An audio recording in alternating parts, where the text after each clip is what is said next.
मंडळी, आज आपण एकदम सोपी तिळगुळाची वडी कशी बनवायची ते पाहणार आहोत.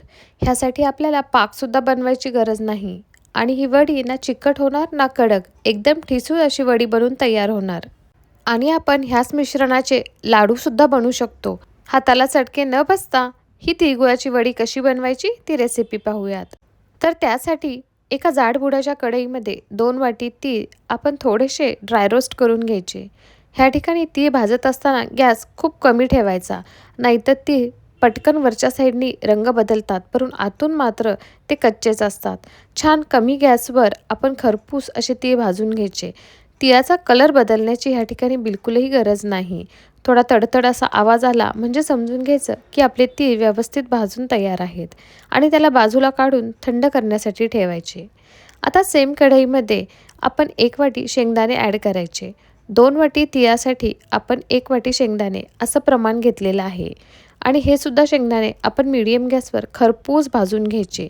खूप जास्त गॅस मोठा करायचा नाही, एकदम स्लो गॅसवर आपण खरपूस भाजायचे, म्हणजे आपोआप शेंगदाण्याचं सालसुद्धा सुटायला लागतं. शेंगदाणे व्हिडिओमध्ये बघू शकता की खूप छान आपण एकदम मंद आचेवर भाजून घेतलेत. त्यालासुद्धा बाजूला काढायचं आणि थंड करण्यासाठी ठेवायचं. जोपर्यंत शेंगदाणे थंड होतात तोपर्यंत ज्या प्लेटमध्ये आपल्याला वडी बनवायची आहे त्याला आपण तुपाने थोडंसं असं ग्रीस करून घ्यायचं, म्हणजे वडी काढायला सोपी जाते.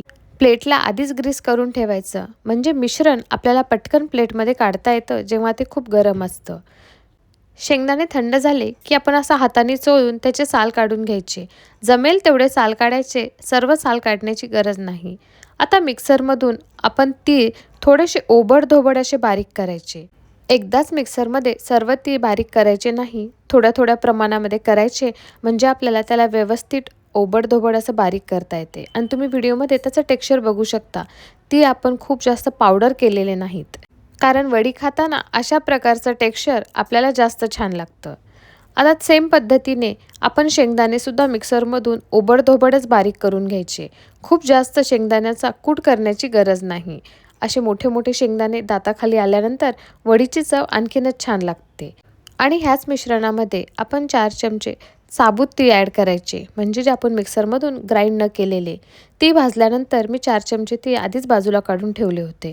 वडीमध्ये अशा प्रकारचे तीळ ॲड केले तर वरच्या साईडनी दिसतानासुद्धा वडी खूप छान दिसते. आता हे सर्व मिश्रण आपण हातानेच व्यवस्थित मिक्स करून घ्यायचं, कारण नंतर कढईमध्ये हे मिश्रण मिक्स करायला खूप वेळ जातो आणि इव्हनली मिक्स कधीकधी होत नाही. आता एका जाडबुडाच्या कढईमध्ये सुरुवातीलाच आपण फक्त एक 2 ते 3 चमचे पाणी ॲड करायचं आणि 3 वाटी किसलेला गूळ ॲड करायचा. 3 वाटी ह्यामुळे कारण आपण 2 वाटी तीळ आणि 1 वाटी शेंगदाणे वापरलेले आहेत, म्हणजे जेवढं प्रमाण तीळ आणि आपण शेंगदाण्याचं वापरलेलं आहे त्या सेम प्रमाणामध्ये आपल्याला ह्या ठिकाणी गूळ वापरायचा आहे. गूळ छानपैकी आधी चिरून घ्यायचा आणि नंतर तो कढईमध्ये ॲड करायचा. सुरुवातीला आपण कढईच्या खालच्या साईडला पाणी ॲड केल्यामुळे गूळ कढईला चिटकत नाही आणि लवकर मेल्ट होतो, तर ह्या प्रोसेसला जास्त वेळ लागत नाही. गूळ फक्त आपल्याला मेल्ट करायचा आहे, त्याचा पाक बनवायचा नाही. गुळाला फक्त एक उकळी आली की आपण लगेचच आपलं जे मिश्रण आहे तीळ आणि शेंगदाण्याचं ते ह्यामध्ये ॲड करायचं. गूळ खूप वेळ शिजवत बसण्याची आपल्याला बिलकुलही गरज नाही, कारण आपण हे बिना पाकाचे तिळगुळाच्या वड्या बनवणार आहोत. आता ह्यामध्ये आपण आपलं मिश्रण एक 2 मिनटं व्यवस्थित हलवून घ्यायचं आणि सर्व मिश्रण गुळामध्ये चांगलं एकजीव करून घ्यायचं.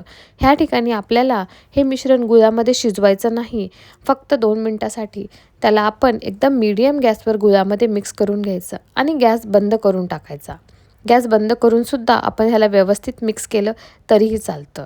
आणि आपण ग्रीस केलेल्या प्लेटमध्ये हे सर्व मिश्रण काढून घ्यायचं आणि त्याला चमच्याच्या साहाय्याने किंवा अशा स्पॅच्युलाच्या साहाय्याने आपण त्याला थोडंसं थापून घ्यायचं. आणि तुम्ही कढई बघू शकता की एकदम क्लीन अशी झालेली आहे. कोणतंही मिश्रण कढईला चिटकलेलं नाही, त्यामुळे आपण कधी पण जाडबुडाची कढई वापरायची. ह्या ठिकाणी तर मी स्टीलची कढई वापरली तरीसुद्धा त्याला बिलकुलही मिश्रण चिटकलेलं नव्हतं. वरच्या साईडला डेकोरेशनसाठी मी काही पिस्त्याचे काप ॲड केले, ते ऑप्शनल आहेत, इच्छा असेल तर करू शकता. 5 मिनटं झाले मिश्रण ॲड केलं की लगेचच आपण चाकूच्या किंवा एखाद्या चमच्याच्या साहाय्याने अशा प्रकारे काप करून घ्यायचे. मिश्रण कडक झाल्यानंतर हे काप करायला खूप अवघड जातात, त्यामुळे थोडंसं मिश्रण कडक झालं की आपण त्याला असे काप करून घ्यायचे. आणि तुम्ही व्हिडिओमध्ये बघू शकता की प्लेटमध्ये बिलकुलही वडी चिटकली नाही. संपूर्ण वड्या एकदम व्यवस्थित अशा बाहेर निघाल्या आहेत. आणि ह्या वड्या बिलकुल चिकट होत नाहीत किंवा कडक होत नाहीत. एकदम ठिसूळ, खाताना सुद्धा खूप यम्मी लागतात. तुम्ही ही रेसिपी नक्की ट्राय करा.